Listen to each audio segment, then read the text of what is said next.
అంటే వాళ్ళ కోపం వస్తుంది, వాళ్ళ ఇష్టం అంటే వీళ్ళ కోపం వస్తుంది. ఆ గొడవ మనకి ఎందుకంటే తటస్థంగా ఉంటే పోలే. ఈ పెయింటింగ్ చూడండి ముందు. పెయింటింగ్ ఎప్పుడైనా చూసుకోవచ్చు, ఇలాంటి పెయింటింగ్ చూస్తే కుదురుతుందా? వెల్, ఈ ప్యాంటోనిజం, క్యూబిజం వీటి గురించి మీతో చాలా మాట్లాడాలి. ఆర్డర్ ఇవ్వండి, వెయిట్ చేస్తున్నాను. Okay, 1 falooda 1 cassata. Okay. You like Picasso? అయ్యో వద్దండి, ఫలూడాతోనే కడుపు నిండిపోతుంది.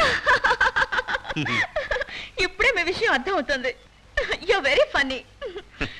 మీకేం ఇష్టం? Falooda. Come to the point.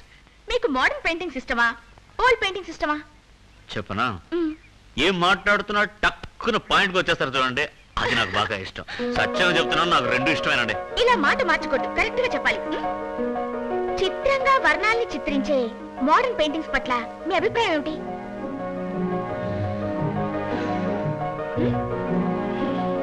చిత్రం, వర్ణం. ఇలా చూడండి, మీరు రోడ్లో వెళ్తున్నారు, ట్రాఫిక్ సిగ్నల్ పడింది, దాంట్లోనూ వర్ణాలు ఉన్నాయి. ఎరుపు వేస్తే ఆగాలి, పచ్చ వేస్తే వెళ్ళాలి, పసుపు వేస్తే వెయిటింగ్ లో ఉండాలి. ఇది గవర్నమెంట్ వాళ్ళ చట్టం. అది వదిలేసి మన ఇష్టానికి వెళ్ళామనుకోండి, పోలీసు వాళ్ళు టక్కున పట్టుకుని లైసెన్స్ ఎక్కడరా అంటారు, లేదంటే జెరాక్స్ తీసుకురాలేదేంట్రా అని అడుగుతారు. అప్పుడు వాళ్ళని కాస్త గమనించుకుంటే తప్పించుకోవచ్చు, లేదంటే చచ్చినట్టు మన మాస్టర్ దగ్గరికి వెళ్ళాలి, అక్కడ ఆయన 1,00,000 ప్రశ్నలు వేసి చంపుతాడు. అందుకే అక్కనేనన్నారు, కుడి ఎడమైతే పొరపాటు లేదో, ఓడిపోలేదో, రోడ్లో వెళ్ళేటప్పుడు లెఫ్ట్ రైట్.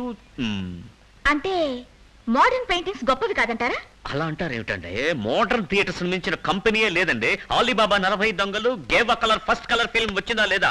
అంతెందుకంటే ఇప్పుడు మీ ముందు చాలా బ్రెడ్స్ తీసుకొచ్చి పెట్టి, ఇందులో ఏది మోడర్న్ బ్రెడ్ అని అడిగితే చెప్పగలరా?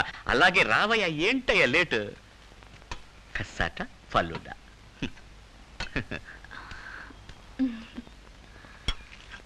ఈ పెయింటింగ్ ఒకసారి. ఎవరు తప్పు? నా తప్ప? ఇద్దరిది తప్పే. సారీ. పైనంతా పడిపోయింది, ఇక నీళ్ళు కూడా లేవు. నేను వెళ్ళి వాష్ చేసుకొస్తాను, పట్టుకోండి. Want help? No thanks.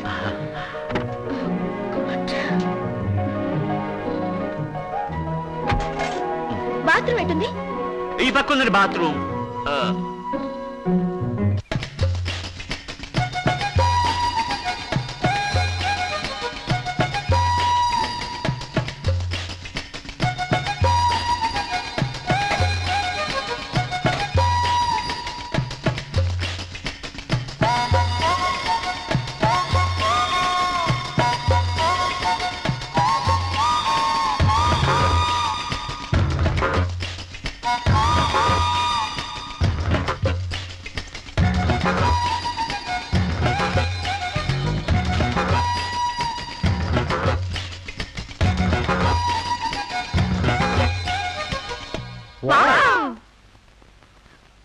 నా ఇన్నేళ్ల ఎక్స్పీరియన్స్లో ఎన్నో మోడర్న్ పెయింటింగ్స్ చూశాను, కానీ ఈ లెవెల్లో మీనింగ్ఫుల్గా, ఇంటలెక్చువల్గా ఉన్న పెయింటింగు చూడనే లేదు. Simply super. ఇంతవరకు ఎవరూ యూజ్ చేయని ఓ కొత్త టెక్నిక్ని యూజ్ చేశాడు. సార్, ఇంత గొప్ప పెయింటర్కి తగిన గుర్తింపు లభించాలంటే ఒక స్పెషల్ ఎగ్జిబిషన్ అరేంజ్ చేస్తే బాగుంటుంది సార్. ష్యూర్ ష్యూర్, తప్పకుండా అరేంజ్ చేద్దాం. అవును సార్. కానీ ఈ పెయింటర్ ఏ బ్రష్ యూజ్ చేశాడో అర్థం కావట్లేదే. నేను చాలా సార్లు అడిగి చూశాను సార్. అతను నవ్వేసి ఏముంది కాల్గేట్ బ్రష్ యూజ్ చేస్తాను. Oh, what is sense of humour. అవును ప్రొఫెసర్, ఈ పెయింటింగ్ ఆయిల్ పెయింట్ తో వేసిందా, వాటర్ పెయింట్ తో వేసిందా? ఆ రెండు కాదు, పెట్రోల్ని డీజిల్ని మిక్స్ చేసి దాంట్లో కూడా కొత్త టెక్నిక్ యూజ్ చేశాడు. అవును, ఇదేమిటి కార్నర్ లో లింగం బొమ్మ వేసింది? ఏ, it is his name. Lingam. Name Lingam. Oh, how symbolic.